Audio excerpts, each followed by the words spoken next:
बिहार राज्य single window operator multipurpose association संघ के द्वारा संविदा कर्मियों द्वारा 5 सूत्री मांगों को उच्च स्तरीय समिति की सिफारिश को पूर्ण रूप से लागू करने, 1000 रुपये वेतन बढ़ोतरी, गृह जिला के आसपास के जिला में स्थानांतरित करने, क्षतिपूर्ति हेतु जमा 1 माह के वेतन ब्याज सहित वापस करने को पूरा नहीं होने की स्थिति में जिला निबंधन और परामर्श केंद्र के सभी एमपीए आज से 3 दिवसीय हड़ताल पर चले गए हैं। संघ के प्रदेश अध्यक्ष आकाश सिंह ने बताया कि बिहार विकास मिशन तथा बिहार सरकार के द्वारा इन 7 दिनों में किसी प्रकार का कोई संज्ञान नहीं लिया गया है, जिसके कारण हम सभी सामूहिक हड़ताल पर जाने को बाध्य हैं। अगर बिहार के सभी जिला निबंधन और परामर्श केंद्र में कार्यों को नहीं माना गया तो हड़ताल पर जारी रहेंगे।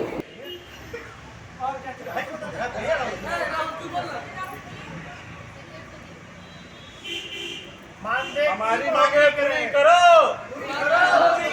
विभाग की मनमानी नहीं चलेगी, चौधरी कमेटी लागू करो।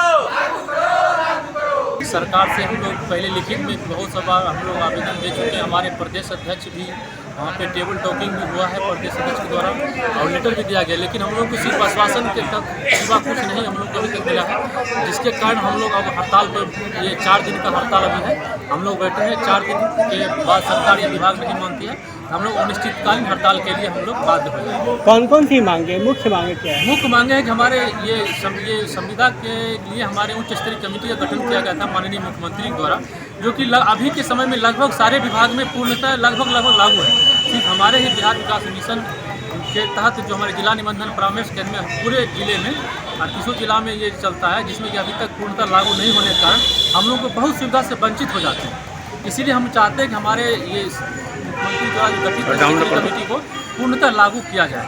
दूसरी मांग है कि हमारे मानदेय हैं बहुत अल्प मानदेय है, जिससे कि हम लोग की निर्वहन हमारे परिवार करने में बहुत मुश्किल हो पा रहा है और अन्यत्र एक दूसरे को 200-300 किलोमीटर दूर आकर के रहने में और कठिन समस्या का सामना करना पड़ रहा है, जिससे कि माता पिता हो, पति पत्नी, बच्चा को रखना बड़ा मुश्किल हो गया। और इतना कम मानदेय वृद्धि होता है कि मुझे कि 17,000 में हम लोग की ज्वाइनिंग दिया गया था 2016 में, और 2022 ये 23 आया है, मात्र ये 23,000 रुपया कट करके मिलता है, जिसमें कि हम लोग चाहें आप पटना में रहिए कि आप कोई दूसरे छोटा जिला में रहिए, समान ये मानदेय मिलता है। इसीलिए हम लोग सरकार चाहते हैं कि हमारे एक सम्मानजनक मानदेय जो है वो दिया जाए, जिसमें कि हम लोग भी समाज में जीते हैं, समाज की जो कुंठित ये नियोजन नीति है इससे हम लोग एक बच सके। दूसरी है कि स्थानांतरण हमारे गृह जिला में दिया जाए, नहीं तो हमारे को 100 किलोमीटर के दायरे में दिया जाए। उससे भी यदि नहीं होता है तो म्यूचुअल की व्यवस्था सरकार कर दिया जाए कि हम लोग आपस में पूरे राज्य स्तर पर हम लोग म्यूचुअल की व्यवस्था करके एक दूसरे से एडजस्ट करके हम लोग काम अच्छी तरह से कर सकें सरकार को। तीसरी है कि ये सिक्योरिटी मनी के नाम पर सरकार जो हम लोग को 1 महीना का मानदेय रख लिया जाता है वो हमें सूद समेत वापस कर दिया जाए। उसकी कुछ मूल नहीं है, पहले कोई पत्र नहीं दिया गया था। हमारे विभाग द्वारा बीच बीच में ऐसा कुछ पत्र निकालता है कि ऐसा हो जाएगा, ऐसे काट जाएगा, 1 महीना का वेतन रख लिया है क्योंकि आप लोग भाग जाएंगे, बिना आप बताए हुए चले जाते हैं। तो मैं विभाग और सरकार दोनों को ये कहना चाहता हूँ कि सर आप क्यों छोड़ के हम लोग ये जाएँ, जब सब हम लोग रोजगार कर ही रहे, एक सम्मानजनक वेतन हमको दे दीजिए, जिससे कि हम लोग भी अपना समय और अपने परिवार का जिंदगी की निर्वहन कर सकें अच्छी तरह। और है कि बस ये राहुल राज सामने देख भैया, विरोध इसी बात का है कि हम लोग संविदा कर्मी पे यहाँ नियोजन हुआ है 2016 में और कंटिन्यू हम लोग काम कर रहे हैं और हर आपदा की स्थिति में हम लोग ने बढ़ चढ़ कर काम किया है। आप जैसे कोरोना महामारी में हम लोग का कहीं जिक्र नहीं है, लेकिन आप जब कागज़ पलट कर देखिएगा तो सबसे ज़्यादा जो है ये जिला निबंधन एवं परामर्श केंद्र के कर्मियों ने कोरोना की स्थिति में आकर जान पर खेलकर बंदी में काम किया है। आपको याद होगा कि कोरोना काल में जो राशन कार्ड बना है वो कहाँ से बना, ये DRCC ऑफिस में जाकर बना। DRCC ऑफिस के जो भी कर्मी हैं वहाँ क्वारंटीन सेंटर में लगाए गए, संविदा कर्मी होते हुए भी वो क्वारंटीन सेंटर में जाकर काम किए हैं। आप सोचिए कि अगर कोई भी संविदा कर्मी के साथ किसी भी तरह का अनहोनी होता तो क्या होता, वो सरकार देखती, सरकार बस 4 लाख रुपया का एक चेक मुँह पर मारती और टाटा बाय बाय कर देती। तो क्या ये स्थिति आज संविदा कर्मियों की है? और उसमें भी 7 निश्चय, जो सरकार का जो केंद्र है 7 निश्चय में हो रहे कामों का, वहाँ पर कार्यरत कर्मियों की ये हाल है।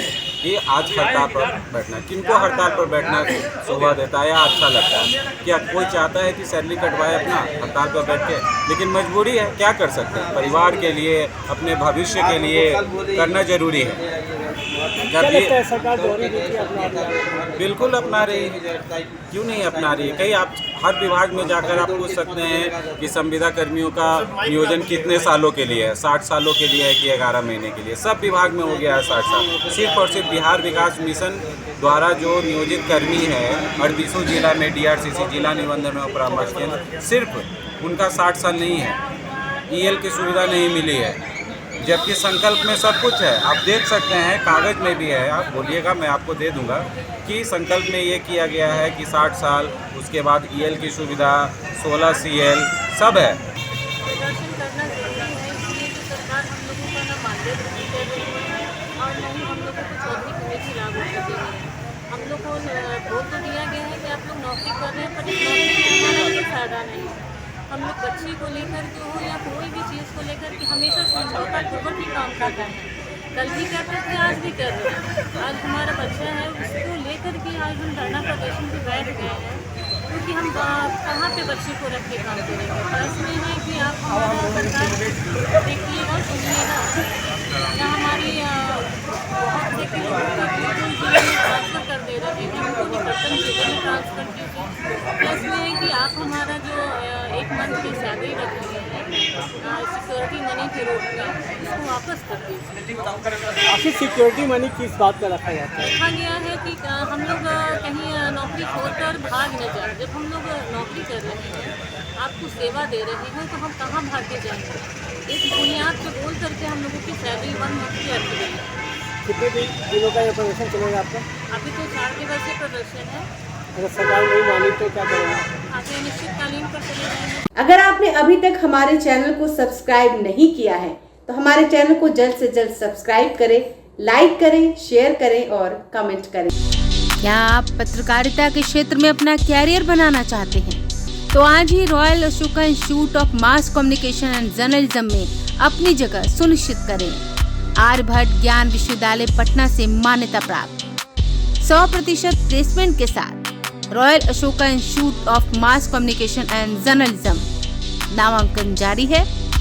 हमारा पता है DS/16 गायत्री मंदिर के समीप, कंकड़ बाग, पटना 8,20,000। आप हमें संपर्क भी कर सकते हैं। हमारा मोबाइल नंबर है 9955456126।